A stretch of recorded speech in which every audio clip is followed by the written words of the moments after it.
Start महोदय, गेल्याच महिन्यात केंद्र सरकारतर्फे पाटबंधारे योजनांच्या मार्फत शेतकऱ्यांना उपलब्ध केले जाणारे पाणी पूर्णपणे वापरले जात नाही याबद्दल चिंता व्यक्त करणारे जे परिपत्रक आपणाकडे पाठविण्यात आलेले आहे, त्याच परिपत्रकाच्या अनुषंगाने मी हे पत्र आपणास पाठवित आहे।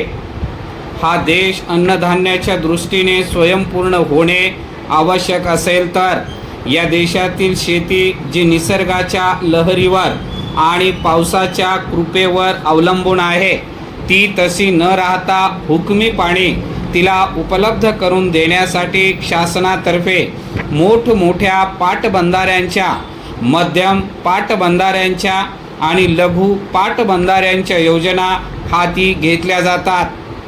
पाझर तलाव तसेच वसंत बंधारे बांधले जातात आणि दुष्काळी भागातील शेतीला हमखास पाणी मिळावे अशी तजवीज केली जाते।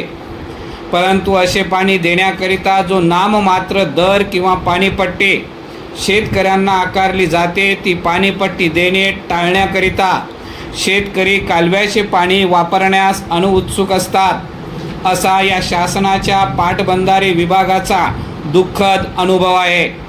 त्यामुळे धरणामध्ये साठलेले पाणी उपयोगात न आणता तसेच पडून राहते आणि धरण बांधण्यामागील मूळ हेतूच असफल होतो। ही गोष्ट अत्यंत अनिष्ट आहे। शेतकऱ्यांमध्ये धरणाचे पाणी जास्तीत जास्त प्रमाणात वापरण्याची इच्छा आणि प्रवृत्ती आपण जितकी जास्त प्रमाणात निर्माण करू, तेवढ्या जास्त प्रमाणात आपल्या अन्नधान्याच्या उत्पादनात भर पडेल। ही गोष्ट पुन्हा सांगण्याची आवश्यकता आहे असे मला वाटत नाही। केंद्र सरकारतर्फे आलेल्या परिपत्रकात हीच चिंता व्यक्त करण्यात आलेली आहे, याची आपणास जाणीव आहेच। म्हणून मला आपणास विनंती करावयाची आहे की आपल्या विभागात ज्या पाटबंधाऱ्यांच्या योजना आहेत, त्यांच्या परिसरात राहणाऱ्या शेतकऱ्यांना आपण धरणाचे पाणी शेतीला घेण्यामागे त्यांचा किती फायदा आहे हे पटवून देण्याची एक पद्धतशीर मोहीम आपण हाती घ्यावी आणि त्याचा परिणाम म्हणून येत्या खरीप हंगामामध्ये किती शेतकरी हे पाणी वापरतात त्याची माहिती शासनाला कळवावी।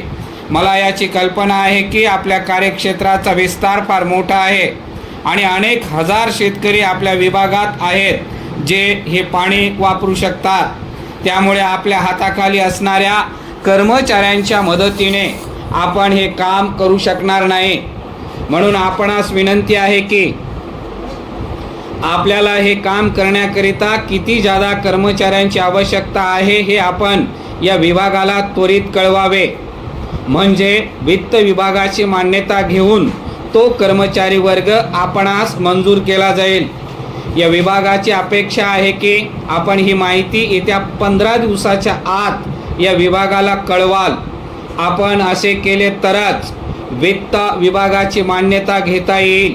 केंद्र सरकारने जे काम आपणाकडे सोपवले आहे त्या कामाच्या अंमलबजावणीमध्ये आपण पूर्ण सहकार्य द्याल अशी या विभागाची खात्री आहे। आपला